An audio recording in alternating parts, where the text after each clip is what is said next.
so much for tuning in to our weekly virtual interview series.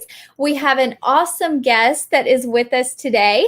And if you would like to see our full guest lineup, you can go to our website at www.reachandteach.rocks, ROCKS. At the end of today's session, we will have a Q&A with our guests. So if you have questions for our guest today, drop those into the chat or into the comment section, and we'll make sure and get your questions answered with our guest today.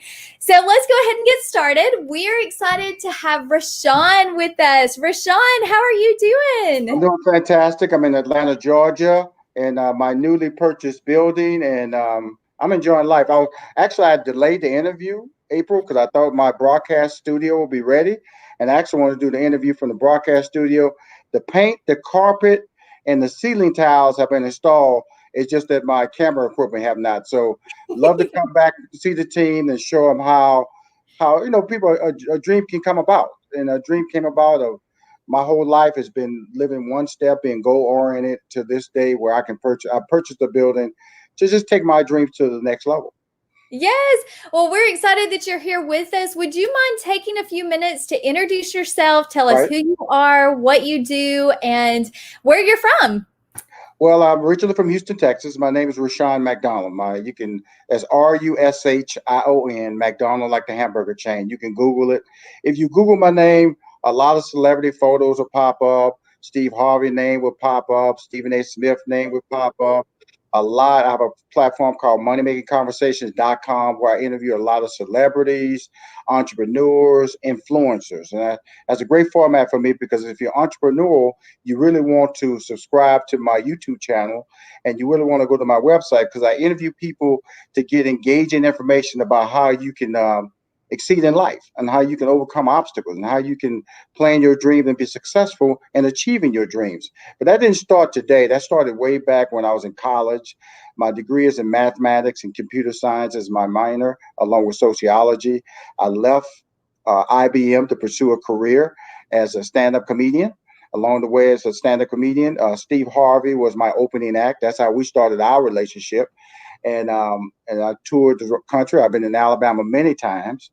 A good friend of mine, Ricky Smiley, lives in Birmingham, Alabama. So I'm in Birmingham all the time, fishing in his backyard, having a good time of life. So I'm familiar with the Magic Classics. I'm familiar with a lot of things that go on in Mobile and all that good stuff. So Alabama's a good place for me to go to. And also Alabama has the largest number of HBCU schools in the country. There are 14 HBCUs in the state of Alabama. So Alabama gets a lot of love from me, as well as the South, because I'm born and raised in Texas, Houston, Texas.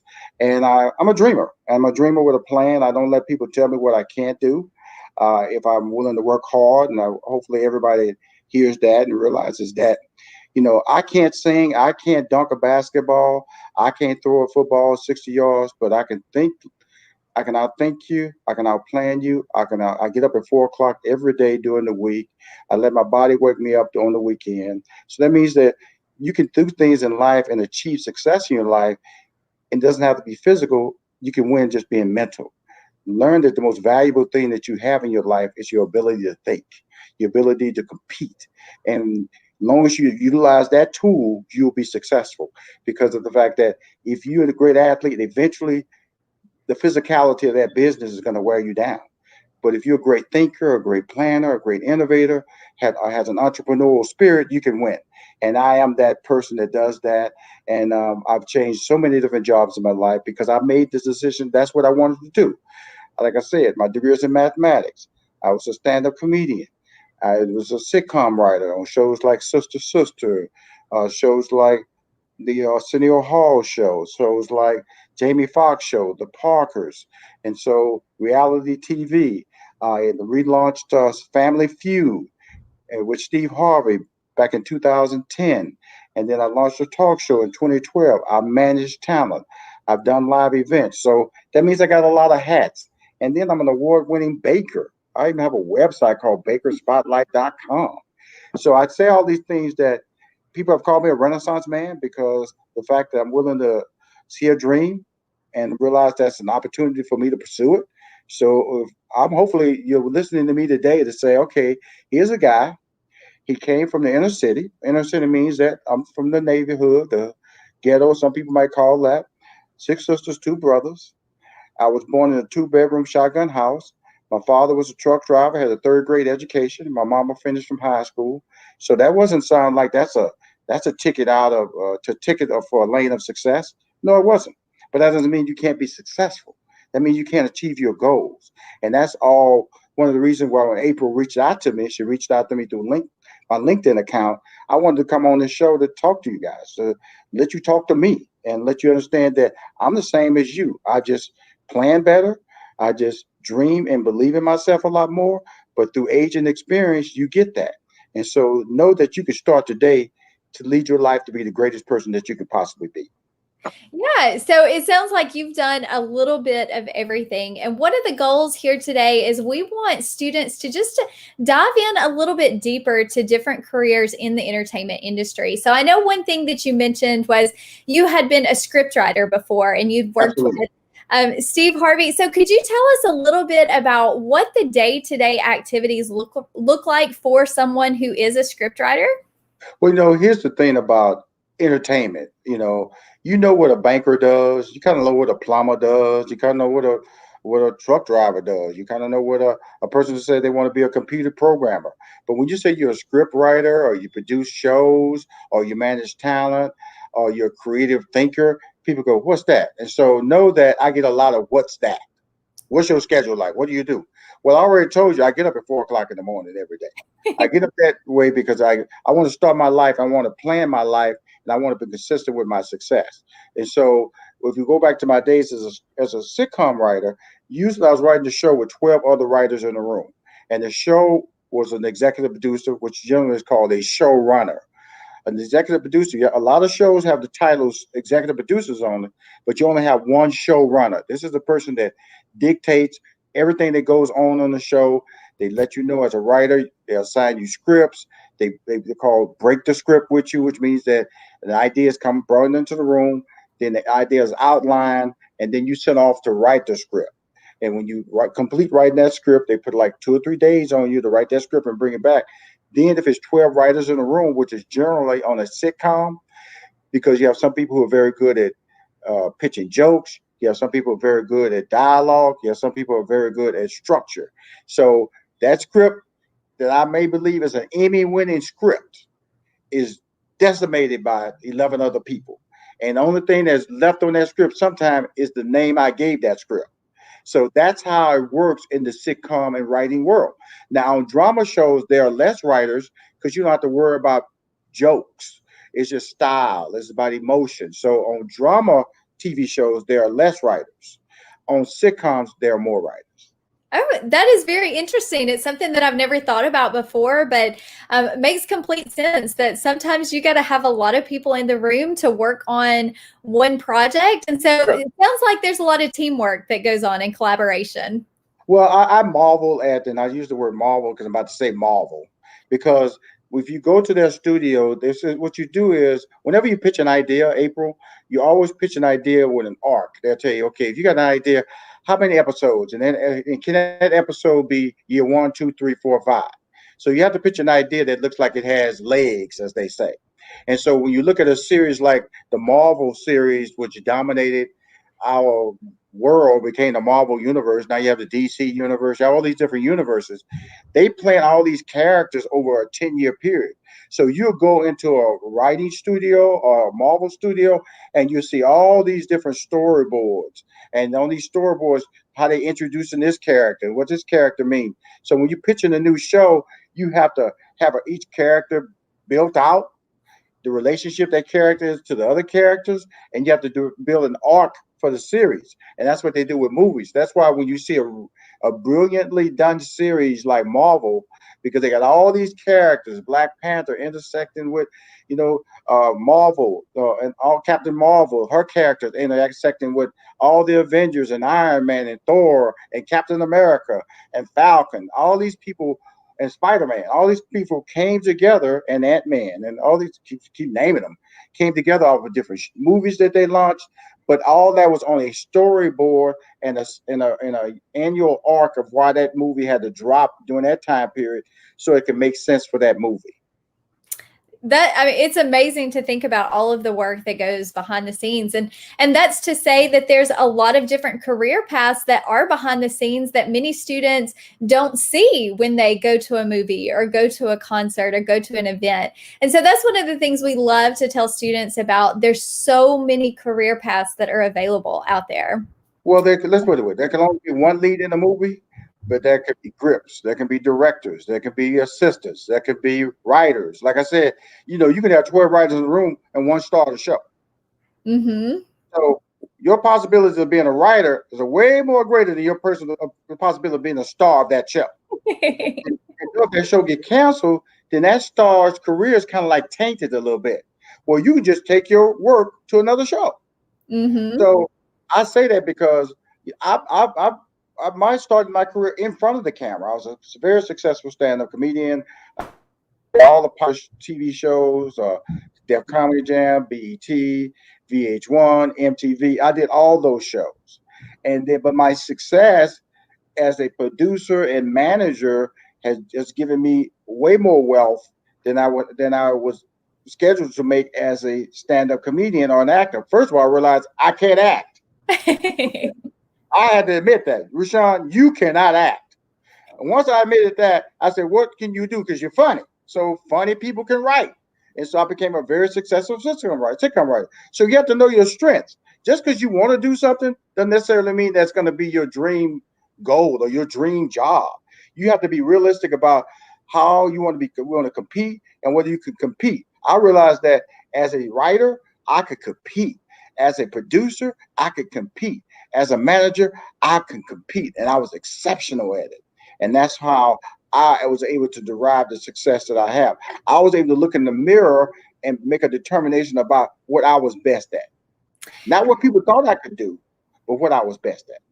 So it sounds like you've accomplished a lot of things in your career, but I know it hasn't probably always been the easiest. Everyone encounters obstacles. And so would you mind telling us a little bit about some obstacles that you've faced and how you overcame them? Well, my lung collapsed in 1990. And so I overcame a physical obstacle there. I was diagnosed with cancer in 2015. Wow. And so those are just, I just say the physical, so people can be relatable to the situation where when you have a catastrophe, and like I said, I was at the heart of my stand-up career in 1990 when my lung collapsed.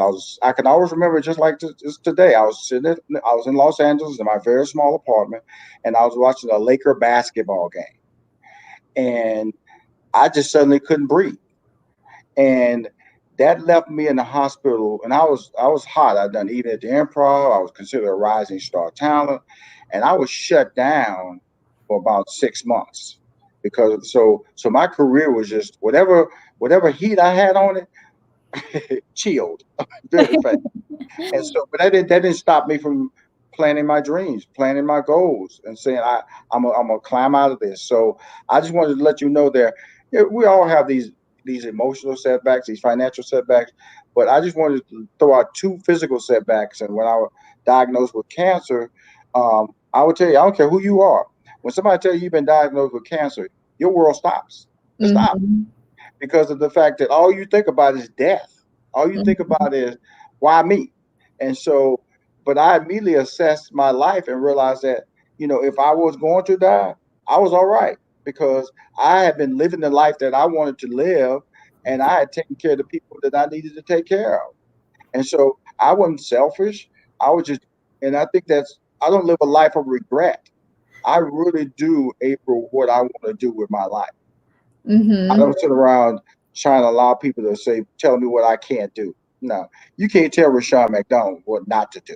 I think that's so important, is to just, not have regrets. Sometimes it's really difficult to take a risk and try something new, but you never know what that payoff is going to be. And so even when you have major physical setbacks, like you mentioned, I'm sure you had to think about what your next step was going to be and how you could overcome and get back to where you were. Well, absolutely. If that's in anything, in life, you're going to have an academic. Look, I went to college. It took me 7 years to graduate. Now, Lord knows I wanted to be on the 4-year plan, but the 4-year plan wasn't working for me. It took me 7 years because I had to mature. I had to figure out my dreams. I didn't really know what I wanted to do when I went to college. All I knew, I wanted to go to college. I wanted to party a lot, and I did. I'm not a drinker or a smoker, but guess what? You can still have a good time, not drinking and smoking. And I took advantage of that. And then I realized that all I was doing was getting old and wasn't doing anything in life. I wasn't moving forward in my life.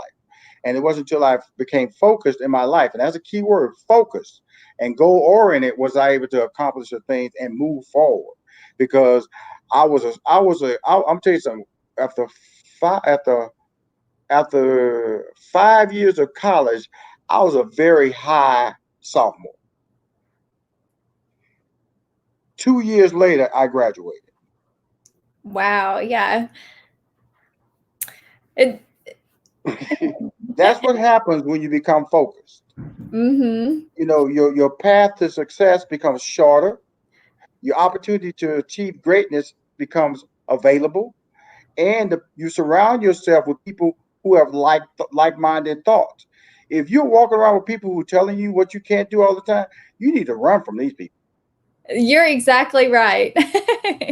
And people tell you all the time. People look at you. Well, you ain't gonna be nothing. I'm gonna tell you something. I was watching. I'm a big Netflix fan, and I think the Chef's Table. I think that's the name of the show that's on. And they individually interview these incredible people who are chefs in barbecue. Okay, and it's a barbecue guy named Rodney Scott, and he has a barbecue location in Charleston, South Carolina. His dad did barbecue. His mama sold barbecue. Always worked to register. And when he graduated from high school, he was celebrating. There was a young lady. He says this in his documentary, and it's a very good thing to watch. He says that the young lady said, "I don't know why you celebrating. All you're gonna do is go down there and continue to cut meat at your dad's barbecue place." That night at midnight, his dad woke him up after he graduated and took him down to cut meat at the barbecue place. Now, with that statement, he graduated from high school. His whole world could have been shattered, but he had bigger dreams and he had bigger visions. And now he's one of the top barbecue restaurants in the world. He's been renowned. He's on Netflix. New York Times has done an article on him. He's going to open a barbecue place up in Atlanta. But one person told him, really, he wasn't going to be nothing but a guy who cut barbecue meat in a small town. And that's not the case. You could be a star anywhere. You just have to be focused and believe in yourself, and do not let ignorant people, I say ignorant people, tell you what you cannot do. Mm-hmm. I think that's wonderful advice for students. So many times they feel stuck where they are, but there's so many opportunities out there that are waiting and available. And sometimes it just takes taking that risk, making that first step. So that's a perfect lead into my next question for you. What actionable advice do you have for students that they could do right now while they are still in high school if they wanted to get into a career with maybe the entertainment industry? First of all, turn your social media into a business. Whatever you're doing with your social media should be tied to your dream, not tied to a piece of cake, not tied to a party, but to your dream. Because as a social media turns us all into entrepreneurs. And it was a young lady. She was 21. She graduated. From a very smart person. She played soccer in college, and she owned a scholarship. And she set up a virtual tutor setup online. You see a lot of popular setups. And I looked at her site and I said, first of all, here's the problem. Your email address is a Gmail email. Nobody's going to respect a business person if their email address has a Gmail attached to it. Your email address has to be tied to your business. And secondly, you have to change the look of your website so it can reference your success.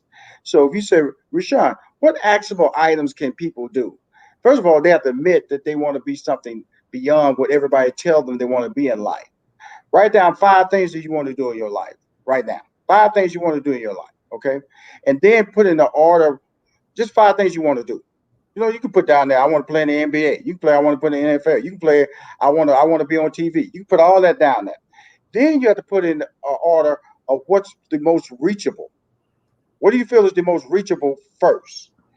Because I will always say I want to be Denzel Washington. That could be number 5, but that's not reachable to me. So I have to put. So these are dreams, and everybody.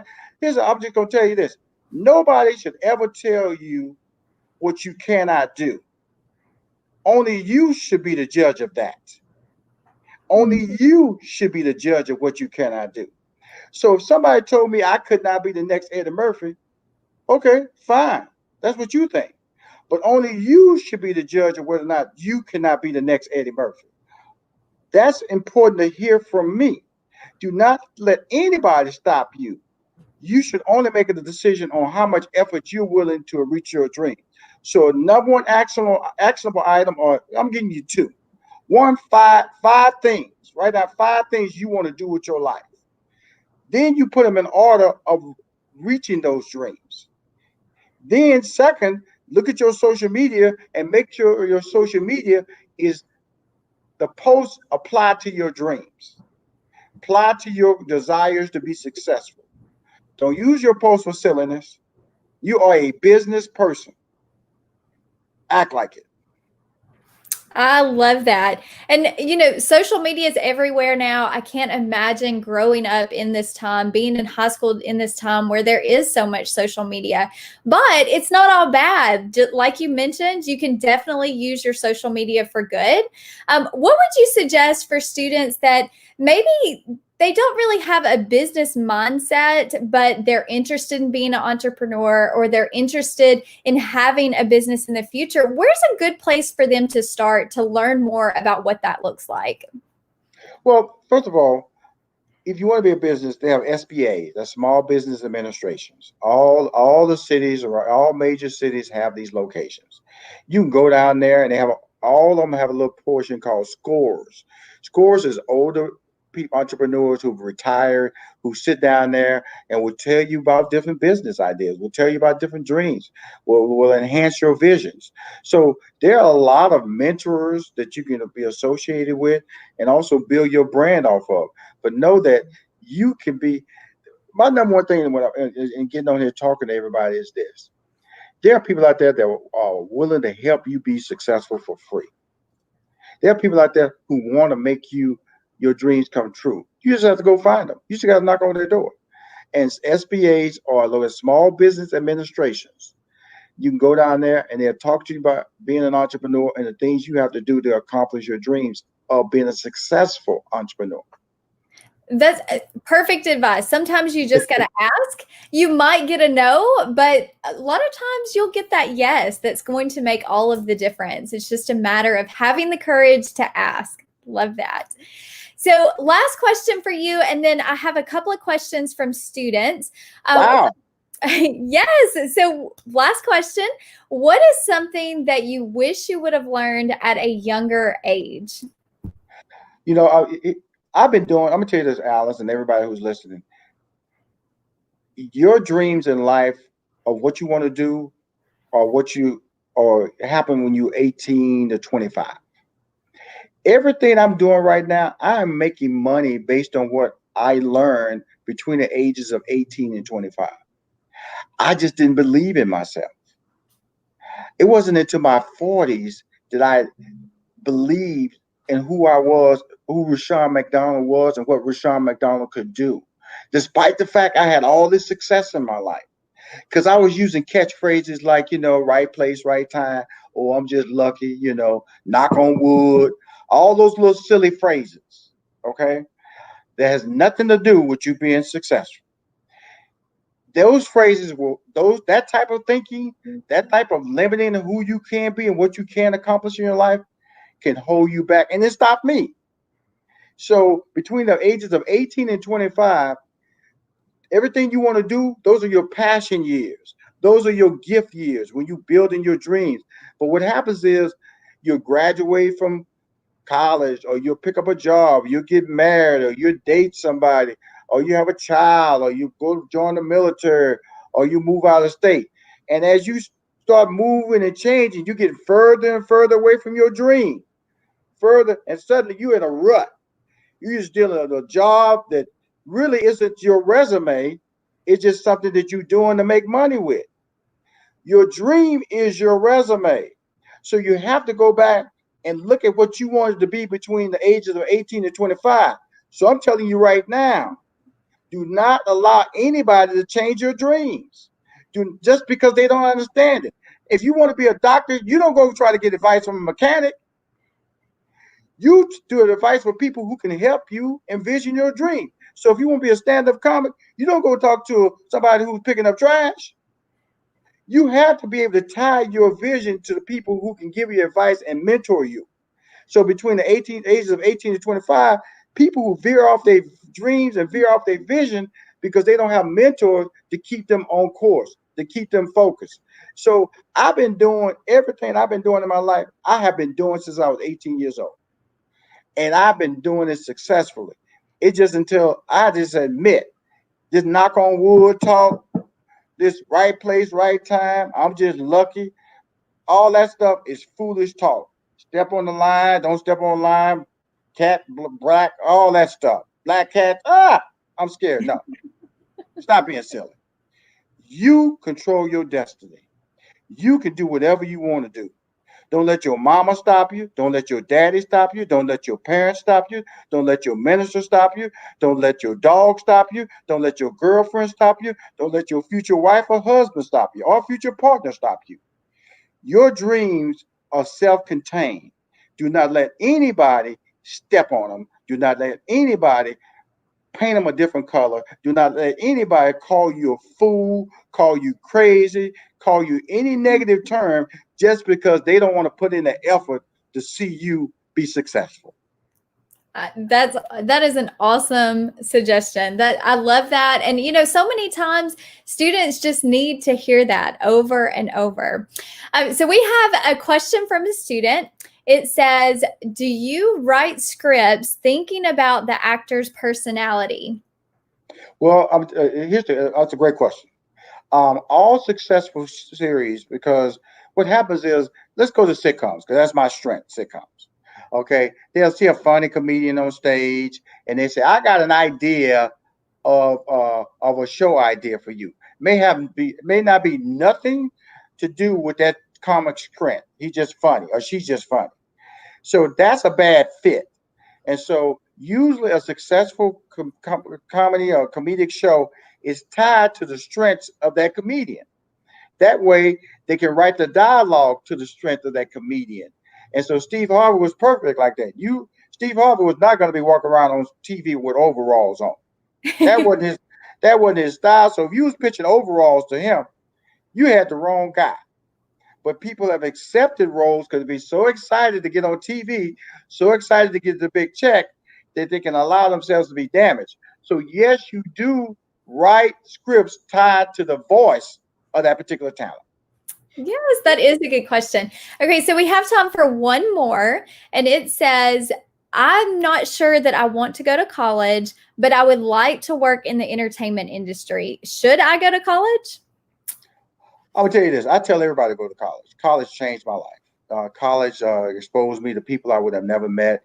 College allowed me to, because what happens is in high school, you're just being fed information. It's not always the best information. It's not always the most accurate information about what you can accomplish with yourself. When you go to college, you can make choices.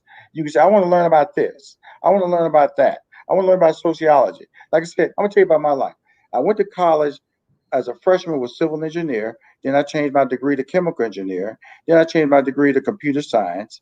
And then I realized, I'm pretty good at math. My degree is in math. My minor is in sociology. Sociology changed my life. Sociology allowed me to see life from a different lens, from another eye, that enabled me to be able to rationalize the rights and wrongs of this world and to be able to win and be able to become more relatable to people because people act a certain way based on social habits. So if I didn't go to college, then I would not be sitting here. Now I'm not telling you to go to college and graduate. There's a lot of famous people out there that are graduate. I'm telling you, if you're sitting around trying to still figure out who you are, go to college. I went to community college. I went to all types of college. Community college. I graduated from the University of Houston. I made the dean's list one time. I got one F on my resume. That's from a physics class. They told me I was the easiest professor at that college. And guess what? Somehow I still flunked. So you cannot get through life trying to get the easy route. And so you have to be successful. You have to be able to dig in, and realize. So I would tell anybody, college is beautiful. College allows you to meet people that you would never have met working at a regular job. College gives you options to be able to expand your knowledge, expand your experience. So I tell people go to college, not so much because you're trying to pursue a higher education. That's the bonus. The bonus of going to college is finding out who you are and your capabilities. That's great. Thank you so much for being with us today. I know some of our students might be interested in learning more about your podcast. Would you mind telling us a little bit about your podcast and how they could listen? Absolutely. Moneymakingconversation.com is my website. Moneymakingconversation.com. And that started out because I launched Steve Harvey's talk show in Chicago, Steve Harvey Talk Show.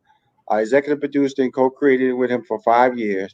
And I used to always have a phrase when people come sit in my office and just want to chit chat. And I always tell them, I don't have no time for no non-money making conversation. So if you're gonna sit up to me and talk about something that's not relatable to money, we need to stop talking because that's how I operate.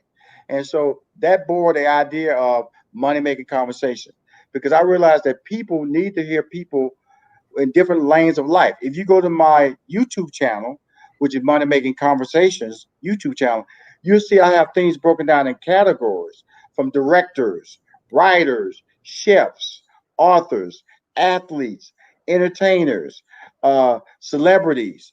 All that's broken down. It's like 10 different categories that allow you, I'd like to believe, entrepreneurs, one of these categories, you can listen to those interviews and they will help you understand more about what you want to do in life.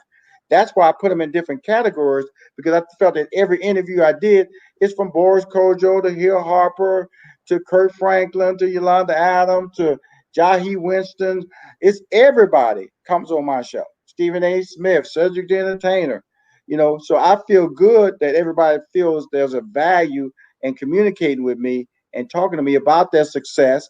Some are promoting their books, some are promoting their TV shows, some are promoting the fact that they're an entrepreneur. So I take all those layers of information. But moneymakingconversations.com and my YouTube channel is Money Making Conversation. You can subscribe on my YouTube channel, and I recommend it. I highly recommend it. It's free. Because every time I load up an interview, you get a notice. That's what life is about. And I want young people. So my age group is like everything's based on 100%. Between the ages of 18 and 35, 60% of my subscribers are in that age range, 18 to 35. Yeah, we will link both of those, your YouTube channel and your website, in the comments. So if anybody's interested, they can definitely check you out. Thank you for being with us. Thank you for sharing your knowledge and your time. And we look forward to staying connected. Yeah, I definitely want to come back because I want to do a walking tour of my building and my office just to show people the possibilities because we do graphic designs here. I will be doing some internships here because I'm laying out different layers so students can come down here and learn some things. I do live events here. I do television shows, commercials. I manage talent. So there's a lot of things that goes on at 3815 Media. That's my website for my production website, 383815 Media. And 3815 is the name of the number on the house that I was born in when I was a kid. 3815 is 3815 Bain Street, 3815, 6 kids. Those 9 kids, 2 parents, 2-bedroom shotgun house. 3815 Media is how I was born way back then. and I'm carrying the legacy right now in 2020. That is amazing. Well, thank you. And everyone that's watching today, don't forget, we'll be back every Thursday with a new guest. Thank you, Rushion. Nobody like Rushion. Nobody like Rushion. Nobody like Rushion. Nobody like Rushion. I love y'all. I love y'all. Bye.